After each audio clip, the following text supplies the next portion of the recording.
સંસ્થાની પહેલી નિશાળ બની ત્યારથી લઈ આજના ઉદ્ઘાટન સુધી હું સંસ્થા જોડે જોડાયેલો છું. પ્રેમ સ્વરૂપદાસજી હસતા હસતા બધી વાતો કરે, બધું સારું સારું બોલે, બધું કરે, પણ હું એક વાત કહ્યું, પહેલાના જમાનામાં LIC ના એજન્ટના જોઈને જેમ ગામમાં ભાગી જતા હતા ને, ભાગતા હતા કે નહીં ભાગતા હતા ભાઈ, એમ પ્રેમ સ્વરૂપદાસજી કામ લઈને આવે તો જેમ સામના LIC નો એજન્ટ આવે તો તમારો વીમો ઉતરાવવો જ પડે, એમ પ્રેમ સ્વરૂપદાસજી આવે તો કામ કરવું જ પડે, એટલું સમજીને કામ. પરંતુ એ કામમાં ક્યાંય પોતે ના હોય, પોતાનો સ્વાર્થ ના, સમાજ, ધર્મ, ગરીબો, માતાઓ, બીમાર, એના કલ્યાણ માટે હંમેશા કામ લઈને આવ્યા. અને સ્વામીજીએ કહ્યું કે સરકાર હંમેશા પડતી રહી. સ્વામીજી બધાને સારા રાખવા, નવરા રાખવા એ સરકારનું કામ છે, સરકારનું જ કામ તમે કરો છો, એટલે કોઈનો ધન્યવાદ કરવાની જરૂર નથી.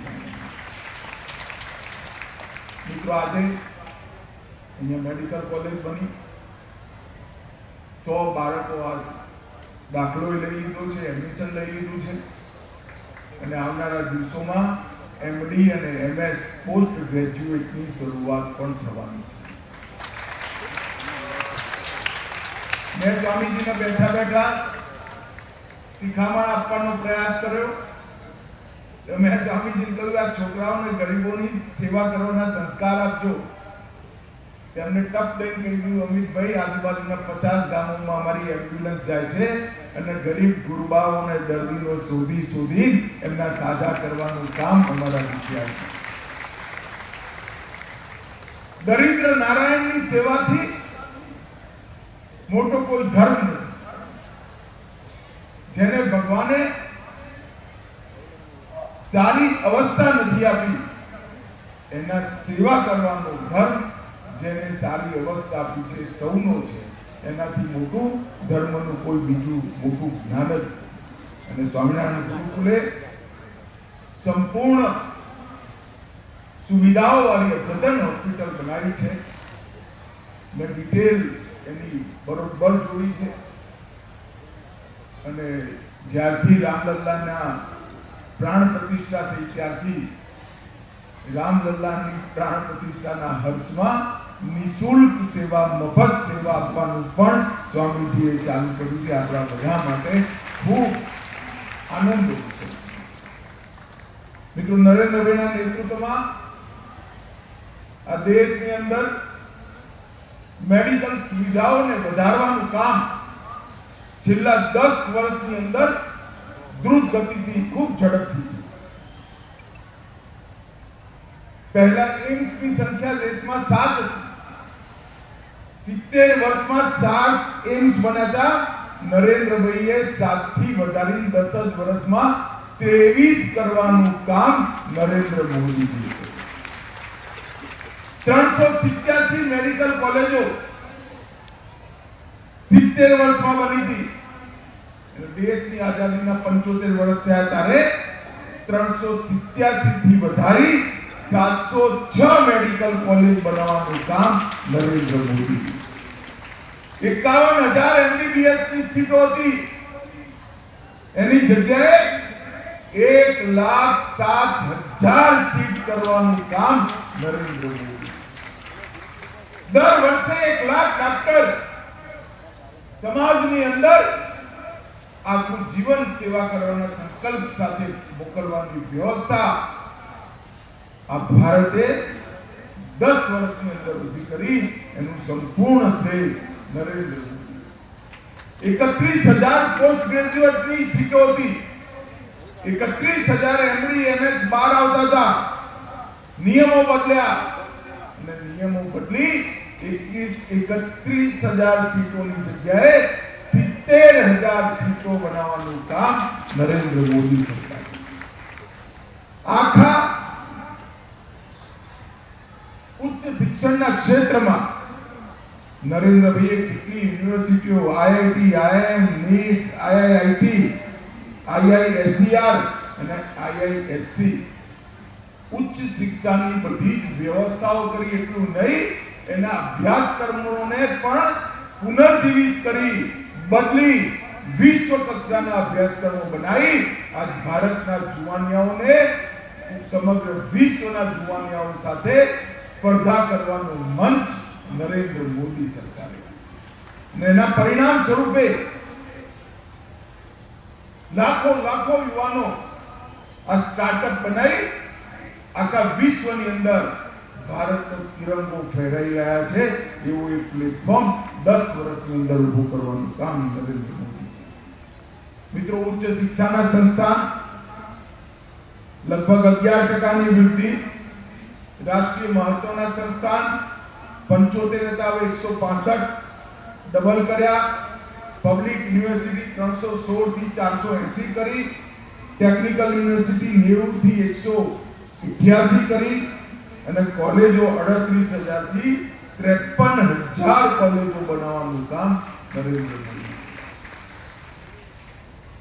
ભારત ભણતા પ્રાઇમરી પૂરી કરે, સેકન્ડરી પૂરી કરે, હાયર સેકન્ડરી પૂરી કરે, એની સામે અનેક તકો ઊભી કરીને નરેન્દ્ર મોદીએ મૂકી. નવી શિક્ષા નીતિની અંદર ભારતના માટે અનેક ઓપ્શન ઊભા કરી. અહીંયા બેઠેલા જે મેડિકલના વિદ્યાર્થીઓ, તમે મેડિકલ ભણવાની સાથે સાથે અર્થશાસ્ત્ર પણ ભણી શકો, સંગીત પણ ભણી શકો, એ પ્રકારની વ્યવસ્થા નવી શિક્ષા નીતિની અંદર છે. વિદ્યાર્થીના મનમાં જે વૃત્તિ પડી છે, જે શક્તિ પડી છે, ઈશ્વર દત્ત શક્તિઓ છે, ભણતર ગમે તે સ્ટ્રીમ નક્કી કરી હોય, ઈશ્વર દત્ત શક્તિઓનો વિકાસ કરવાની જવાબદારી સરકારની છે. નવી શિક્ષા નીતિ સંપૂર્ણ વ્યક્તિ બનાવવાની લક્ષ્ય સાથે શિક્ષા, ગોખણિયું જ્ઞાન નહીં, તમારી અંદર વિદ્યાર્થીની અંદર જે શક્તિ પડી છે એ શક્તિને એક મંચ આપવાનું, પ્લેટફોર્મ આપવાનું કામ નરેન્દ્ર મોદી, અને બધા જ કોર્સોને આંતરરાષ્ટ્રીય કક્ષાના બનાવવાનું કામ. અને પહેલીવાર મેડિકલ અને એન્જિનિયરિંગ ભારતની ભાષાઓમાં ભણાવવાની શરૂઆત નરેન્દ્ર મોદી કરી. થોડાક જ સમયમાં જે બાળકોને ગુજરાતીમાં મેડિકલ સાયન્સ ભણવું હશે, ગુજરાતીમાં ડાક્ટર થવું હશે, એ ગુજરાતીમાં પણ ડાક્ટર થઈ શકે, અને એટલો જ સારો ડાક્ટર થાય જે સમગ્ર વિશ્વમાં. ઇન્ફિરિયોરિટી કોમ્પ્લેક્સ, લઘુતા ગ્રંથિ, ભાષાકીય લઘુતા ગ્રંથિ બાળકોના મનમાંથી સમાપ્ત કરવાનું કામ આ દેશના વડાપ્રધાન નરેન્દ્ર મોદી. હું તો નાનો તો તમે બહુ જોયું નહીં હોય તો 10 વર્ષથી મોદી સાહેબ જે બીજા 5 વર્ષ હજી આવવાના છે, એટલે કોઈ બીજાને જોવાનો વારો નથી આવવાનો. પણ અમે જોતા હતા મોટા દેશભક્તિની વાતો કરવાના નેતાઓ જેવા વિદેશ જતા હતા, ટપાટપ અંગ્રેજીમાં બોલતા. આજ નરેન્દ્રભાઈએ વિશ્વના દરેક મંચ પર G20 જેવા હાઈએસ્ટ ફોરમ પર પણ હિન્દીમાં ભાષણ કરી સમગ્ર વિશ્વ આજ નરેન્દ્રભાઈને હિન્દી બોલતા. પોતાના ભાષાનું ગૌરવ, પોતાની સંસ્કૃતિનું ગૌરવ, પોતાના દેશનું ગૌરવ, પોતાના ધર્મનું ગૌરવ પ્રસ્થાપિત કરવાનું કામ નરેન્દ્ર મોદી. 500 વર્ષથી અયોધ્યામાં રામલલ્લાના માટે ઠેકાણું નહોતું. જે આખી દુનિયાને ઘર આપે, ઠેકાણા પડે, એનું પોતાનું ઠેકાણું આ દેશમાં નહોતું પડતું. ટેન્ટમાં રહેતા. કરોડો લોકોના મનમાં વિક્ષુબ્ધ ભાવ પડેલો. કેટલા વર્ષોથી આઝાદ થઈ ગયા, 75 વર્ષ થઈ ગયા. ભારત દેશમાં એના જ આરાધ્ય શ્રી રામનું મંદિર ના બને. આ કોંગ્રેસીઓ એને રોકીને બેઠા હતા.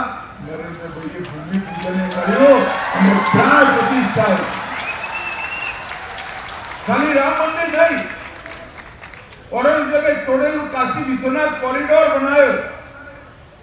સોમનાથનું મંદિર સોનાનું બને, પાવાગઢની અંદર શક્તિપીઠની પુનઃસ્થાપના કરી, બદ્રીનાથ કેદારધામનો ઉદ્ધાર કર્યો, પુનઃરચિત કર્યા પૂરા શહેરો, મંદિરોએ સુધાર્યા, કરતારપુર સાહિબ કોરિડોર પણ બનાવ્યો અને સમગ્ર દેશની અંદર ઉજ્જૈનમાં મહાકાલ બનાવી એક સંદેશ મોકલ્યો કે આ દેશના ઊંચા સ્થાનોને સંભાળવાની જવાબદારી દેશની સરકારની, અને કોઈ છોછ વગર ગૌરવથી. મિત્રો, હમણાં જ્યાં ઘંટડી વગાડવી ગુનો ગણાતો હતો, ત્યાં ઘંટડી વગાડો તો જેલમાં જવું પડતું હતું. મંદિર છોડો, ઘરમાં ઘંટડી ના વગાડાય. એ દેશની અંદર સંપૂર્ણ શિખરબદ્ધ મંદિર અબુધાબીની અંદર બનાવવાનું કામ આ મોદીજીના હાથમાં. બાદ સંસ્થાએ ત્યાં મંદિર બનાવ્યું અને મને ખબર છે બહુ સંકોચ સાથે પૂછવા હતા કે સાહેબ આવશે. સાહેબે ગૌરવપૂર્વક તરીકેથી ત્યાં જઈ અને મંદિરની પ્રાણ પ્રતિષ્ઠામાં ઉપસ્થિતિ આપી અને આજે અબુધાબીની અંદર વિશ્વમાં પહેલી વાર આપણું શિખરબદ્ધ મંદિરની ધજા ફરકાવી. આ 10 વર્ષની અંદર દરેક ક્ષેત્રમાં રોડ રસ્તા બાંધવાનો હોય, ઇરિગેશન કરવાનું હોય, મિલેટ્સને દુનિયામાં પ્રસિદ્ધ કરવાની હોય, ચંદ્રમાં પર ચંદ્રયાન મોકલી તિરંગો ચંદ્રમાં પર ફહેરાવવાનો હોય, કે G20 ના બધા નેતાઓને મહાત્મા ગાંધીની સમાધિ પર નતમસ્તક ફૂલ ચડાવવાના હોય, દરેક કામ નરેન્દ્ર મોદીએ સાહસિકતાથી કરી ભારત માતાને ગૌરવ અપાવ્યું. અને પહેલી વાર હું તો દેશભરમાં ફરું છું, પહેલી વાર દેશના જુવાનિયાઓમાં વિશ્વાસ, દેશ જ્યારે 100 વર્ષનો થશે, આઝાદીને જ્યારે 100 વર્ષ થશે, દરેક ક્ષેત્રની અંદર દુનિયામાં સૌથી પહેલો નંબર ભારતનો હશે. ભારત સર્વપ્રથમ. અને આધુનિકતાથી વિકાસ કર્યો, ડિજિટલ ઇન્ડિયાની સ્થાપના કરી, દુનિયાના વિકસિત દેશો ચકાચોંધ થઈ ગયા. કે શાકભાજી વાળી બેન એની લારી પર એક કાર્ડ લઈને બેઠી છે ને કહે છે કાર્ડથી પેમેન્ટ કરો, ફોનથી પેમેન્ટ કરો. આશ્ચર્ય થાય. મને પણ મારી પત્નીએ કહ્યું મારા ફોનમાં પેલું નંખાઈ આપો ને, આવડી નહીં બોલતા શું નહીં કર્યું, શું નંખાવું છે તારે કે શાકવાળીઓ હવે પેલું લેતા નથી, પૈસા નથી લેતા, સ્કેન કરવું પડે. અદ્ભુત પરિવર્તન નરેન્દ્રભાઈએ કર્યું અને પરિવર્તન કર્યું, આધુનિકતા લાયા, સર્વશ્રેષ્ઠતા લાયા અને આપણો ધર્મ, આપણી સંસ્કૃતિ, આપણી પરંપરાઓને પણ જાળવીને સર્વશ્રેષ્ઠ બનવાનો આત્મવિશ્વાસ સમગ્ર દેશની જનતામાં નરેન્દ્રભાઈએ એક અદ્ભુત યુગ પરિવર્તન થઈ રહ્યું છે. આવનારા 10 વર્ષમાં વિકસિત ભારતની જે સંકલ્પ નરેન્દ્રભાઈએ લીધો છે, 2047 જુવાનિયાઓ બેઠા છે, અમે તો બધા નહીં એ ભાઈ 2047માં, પણ તમે જોશો કે ભારતની અંદર આવવા માટે વિઝા લેવાની લાઈન 2047માં એવા ભારતની રચના મોદી સાહેબના નેતૃત્વમાં થાય છે. વખતે સ્વામીજીએ આ સમગ્ર ક્ષેત્રના આરોગ્યની સાર સંભાળ લેવા માટે અને આવનારા દિવસોમાં સેંકડો બાળકોના જીવનમાં માં સરસ્વતીની કૃપા ઉતરે અને મેડિકલ સાયન્સની વિદ્યાર્થીને હસ્તગત થાય એ માટે આ મેડિકલ કોલેજની સ્થાપના કરી છે. હું અહીંથી સ્વામીજીને ખૂબ ખૂબ સાધુવાદ આપું છું, અભિનંદન આપું છું અને મારું મત ક્ષેત્ર છે એટલે આભાર પણ છે.